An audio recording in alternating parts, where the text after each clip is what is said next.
What? What? What the hell is this? Harumph. I didn't get a harumph out of that guy. Give the governor harumph. Harumph! You watch your ass. I see you shiver with anticipation. Let the show begin. Hey everybody, this is David Heretic coming at you with another edition of Reactions, Reviews, and Rants. And tonight. Okay, we're coming back to the Tea Party. Yes, indeed. The Tea Party fans feeling you.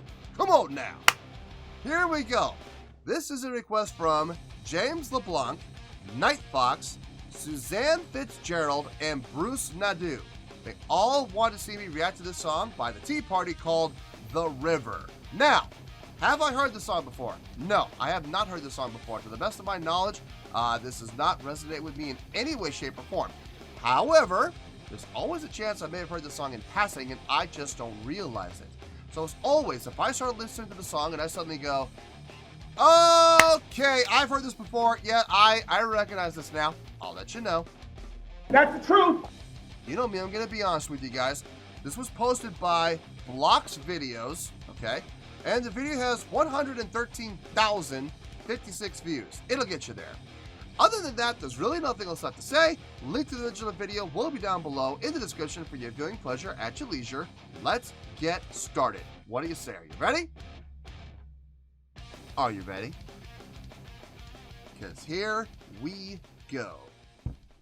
All right, here we go. The Tea Party, The River, Q107 Rock Awards 1993. Q107, I guess that's a radio station. That'd be my guess. Cool. All right, let's do this. All right, boy, let's do this.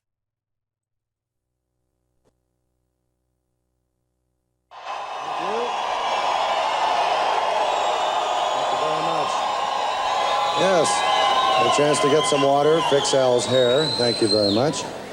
Anyway, my script says that they are very groovy, very hip, and I'll let you in on the fact they're going to give you some great music. Make them feel welcome. The Tea Party.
It's not, okay. The sound quality is not the best, if I'm being honest here, but that's not the band's fault. That's the fact that this sounds like it came off of a VHS tape, and it doesn't sound very good. There's a lot of hiss. I'm trying to block that out. I swear I'm trying to block it out, but it is very distracting. But again, that's not the band's fault. I'm trying to focus on what they're doing. It sounds good. It sounds like they got a good pulse going now. It took a little while. The intro was a little long, if I'm being honest. It kind of dragged on a little bit. But then the drums finally did kick in, and now it feels like it's starting to take off, which is good. That's a good thing. Let's keep going, and let's see where this goes. Whoa, whoa, whoa. Whoa.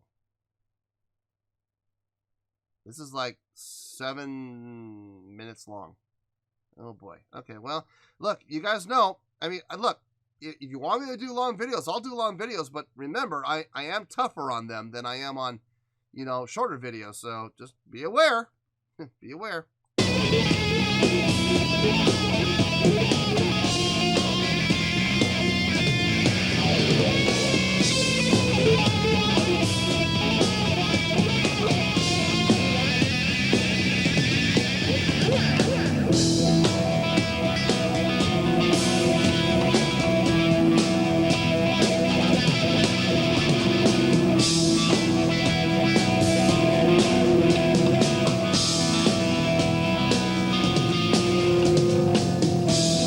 Sailing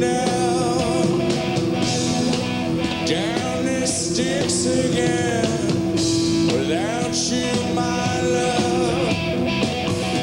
I want to return, but then I see all my friends gone. They want me to join with them. They all melt away without you alone. And the river's running through my veins. The English you seem the same. And my life keeps going out my name.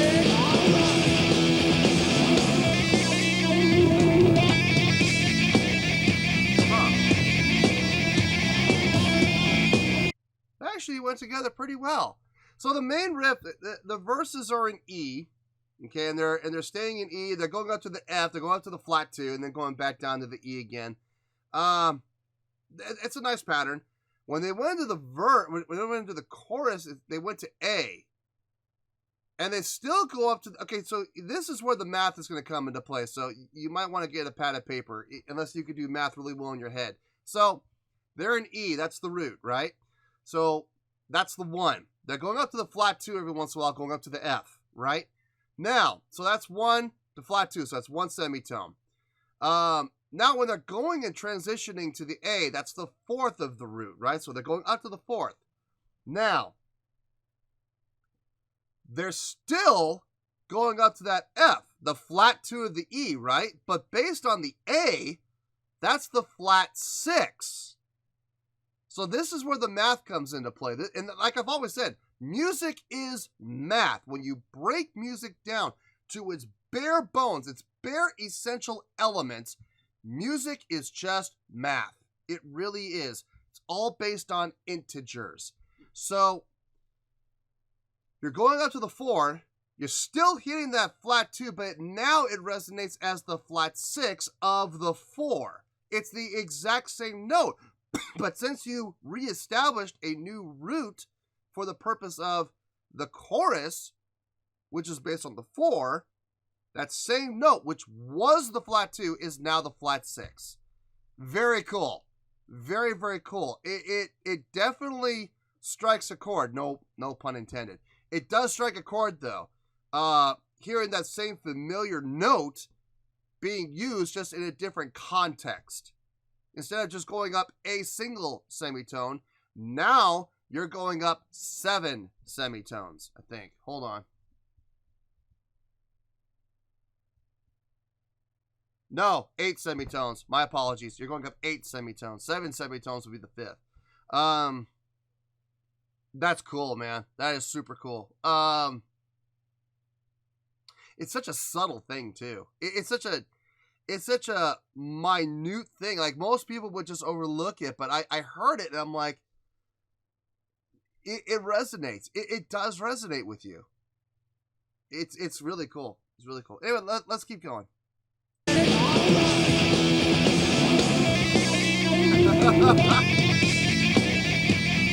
drum tech holding the drums down.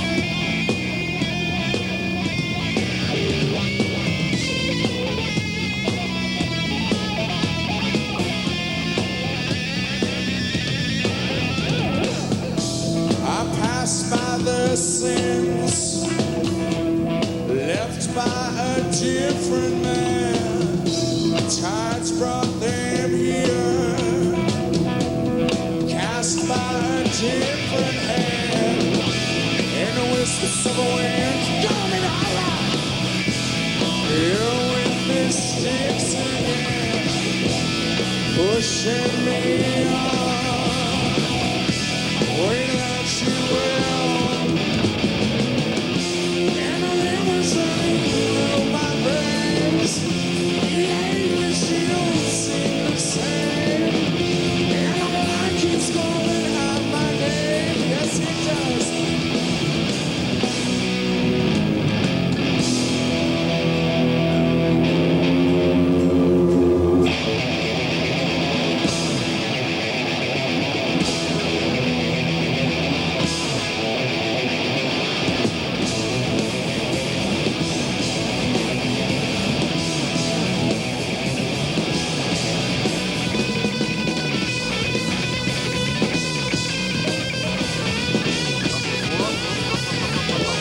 We got a guitar solo. Let me back up.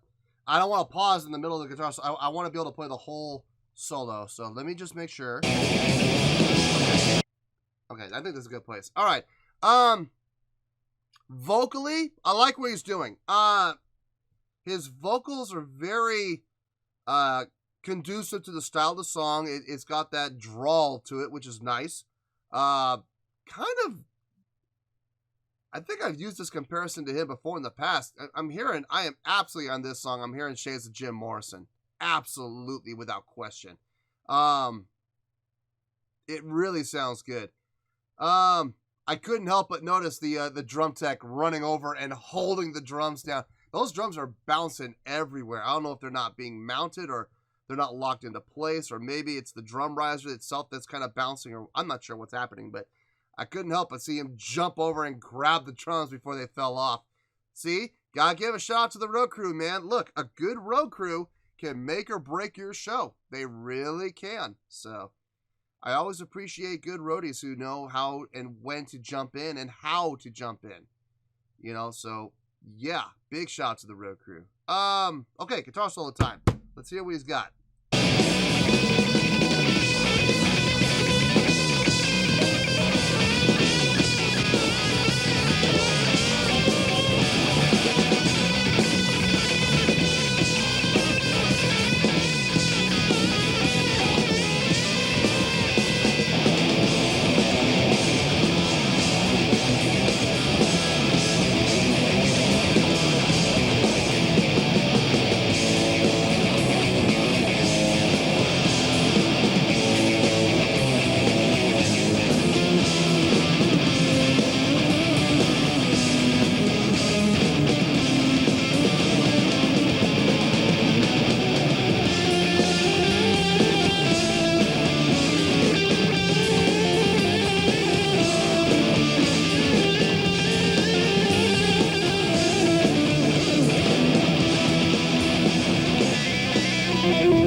Okay, good.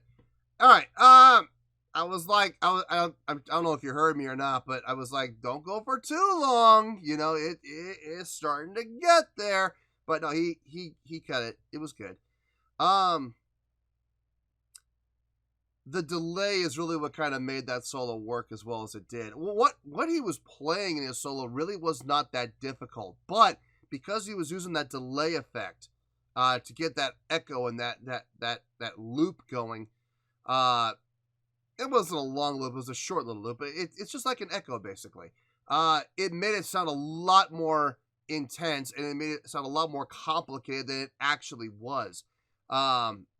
He was, like, as far as his actual note selection, it was not all that diverse. It wasn't like he was going all over the neck like, you know, like a Steve Vai or a Joe Satriani or a, you know, Eric Johnson or, you know, Blues Saraceno or anything like that. It wasn't that complex, like Yngwie Malmsteen or anything like that. But at the same time, because what he was playing was being very conducive to the chordal structure of the song, he could get away with it. You know, it's not in using the delay the way he was using it made it sound like 3 or 4 times more complicated.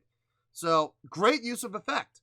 That's what effects are there for. Effects are there for the enhancement of what you're playing. You never want to use, and I know a lot of people are going to be like, well, isn't that cheating? No, it's not cheating. It's enhancing what he's playing. If you were to take away the effects, what he was playing would still sound good. It would still sound acceptable. It would still fit the context of the song.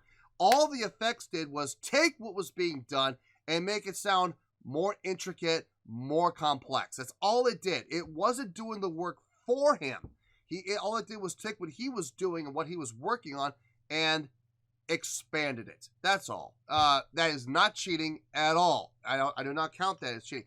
Cheating would be lip syncing. Cheating would be having a track roll while he sits there and pretends to play. That would be cheating, okay? The effects, listen, if he screws up, here's the thing about delay patches and stuff like this. If he screws up, you're not going to hear the screw up once. You're going to hear it 2, 3, maybe even 4 times, because that delay is going to play that mistake 2, 3, or 4 times on the decay. So he still has to play appropriately. He still has to play correctly. He still has to play the right notes at the right time, at the right tempo, with the right subdivisions and the right counting. It still all has to be there. So I know people are very critical of using effects sometimes and, you know, overusing the effects and whatnot. I don't feel like he was overusing it at all. I feel like he was just using it the right amount, to be perfectly honest with you. This was not cheating because, like I said, if he screws up, you're going to know about it 2, 3, maybe even 4 times. So anyway, let's keep going here.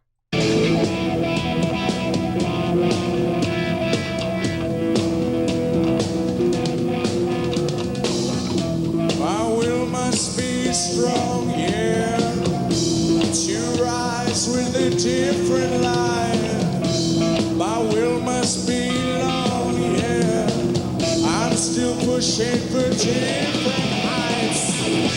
In the whispers of the winds coming out, here with the sticks again, the river runs red. And I'm left till alright. And the rivers running through my veins. The English don't seem the same. And the light keeps calling out my name. And the rivers running alright. Help me, baby. Help me, baby. Help me,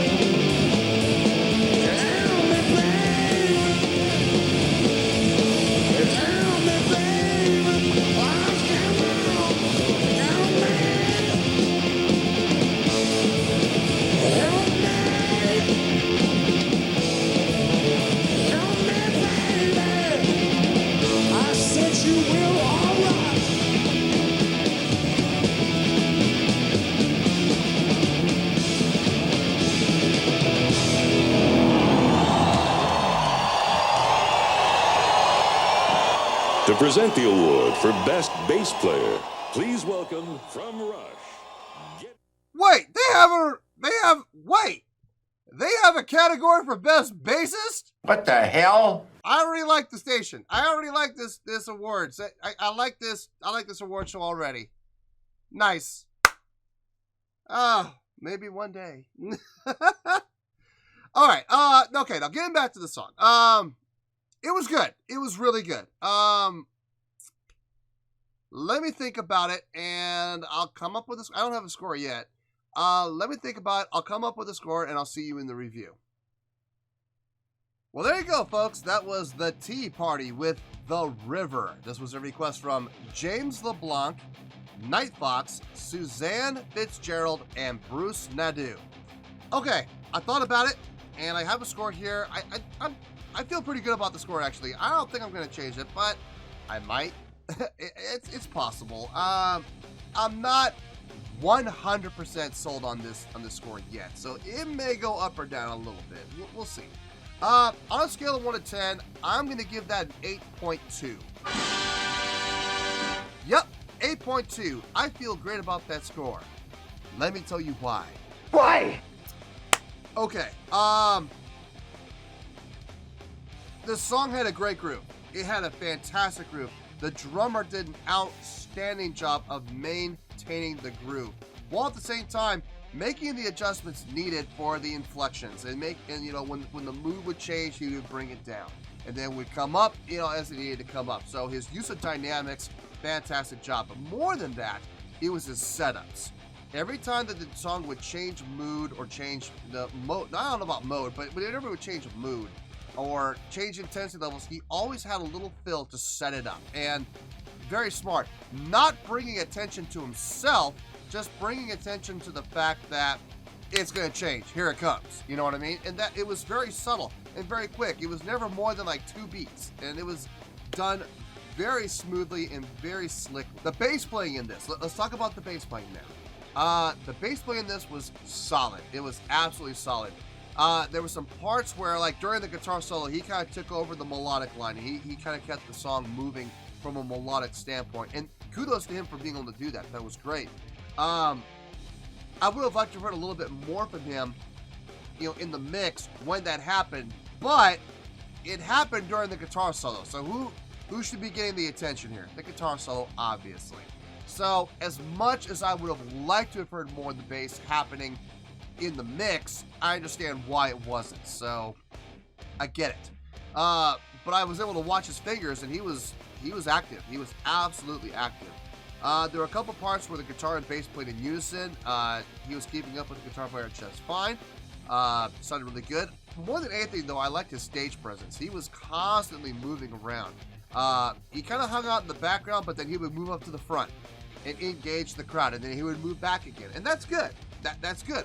It's good movement and motion. I always say this, especially about bass players. If anybody in the band has the ability and the freedom to be able to do that, it's the bassist, usually. Now, of course, there's always exceptions to the rule, but typically bass players have the most freedom to be able to move around. So it was good to see that happening. The guitar playing in this, really well done.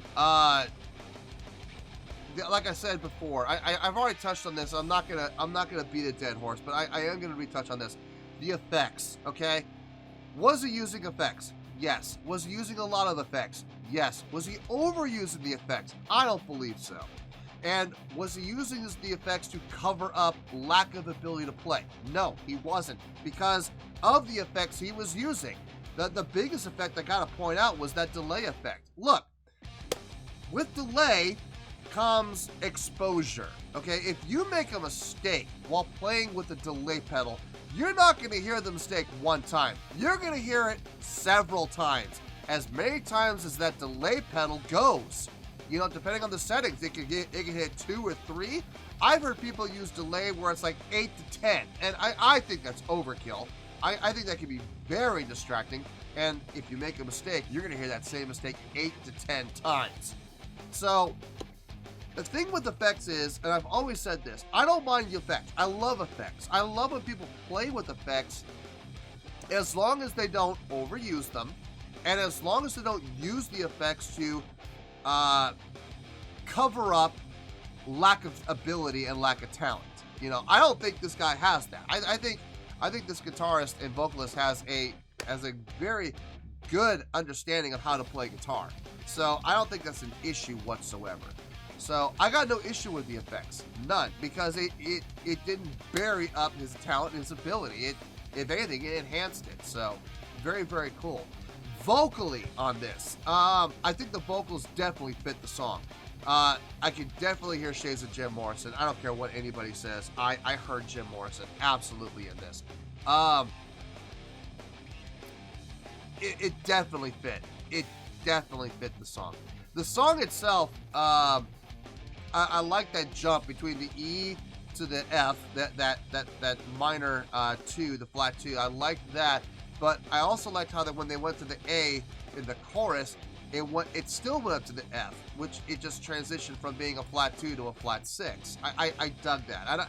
I know that sounds simple, and in all honesty, it is simple, but it makes you wonder just how much forethought went into it. Like, did they really mean to do that, or was that just accidental? I don't know.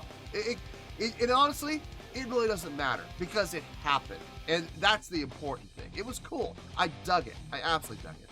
No, I'm giving this the 8.2. I think this is a great song. Is it my favorite from them? No, it's not my favorite song by them, but it's up there. I enjoyed it, and honestly, would I listen to this again? If the mood hit me, yeah, I would have to be in the mood to hear it though. It's a long song, okay? It's a very long song, but I did enjoy it. I would listen to it again if I was in the right mood. I would probably want to hear the studio version though, and hear what the studio version did compared to what they did with the live performance. I'll bet you anything the studio version is probably shorter too, so that's something else to take into account. But nonetheless, 8.2, going to the song. It's the song. I think we're going to stick with that score. I feel good with it.